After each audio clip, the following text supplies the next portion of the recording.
The winds of change are finally blowing against the outdated European Convention on Human Rights, ECHR, and even those on the left are starting to acknowledge it. But here's where it gets controversial. Could this be the moment the dam breaks and the UK takes a bold stand on immigration? For nearly a year, Downing Street's strategy to tackle the small boots crisis has been nothing short of repetitive, endlessly vowing to smash the gangs, while quietly labeling critics as far-right. The Prime Minister and Home Secretary parroted these lines so often that, after barely holding any people smugglers accountable, even they seemed to realize the emptiness of their words. As public pressure mounted for tangible action, the government pivoted to the laughable one-in, one-out deal with France's Emmanuel Macron. The problem?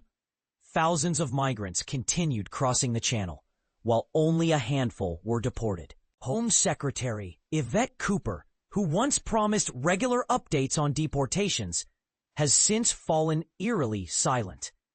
Desperate to regain footing as Reform's Nigel Farage dominated the narrative with promises of mass deportations, Sir Keir Starmer's response was a feeble attempt at legal tinkering around asylum appeals.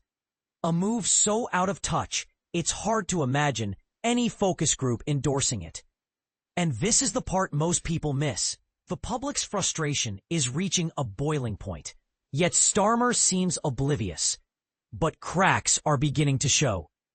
In a potential turning point, former Home Secretary David Blunkett broke ranks, suggesting a temporary suspension of the ECHR might be necessary to get a grip on the crisis. His intervention is no small matter. It gives cover to Labour backbenchers who privately agree but fear speaking out. Veteran MP Graham Stringer has already taken the plunge, adding his voice to the growing chorus. It's not just the ECHR under scrutiny.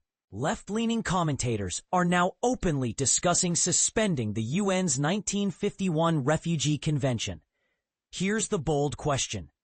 What do those clinging to the moral high ground think will happen if the UK declares a national emergency and prioritizes security over outdated treaties?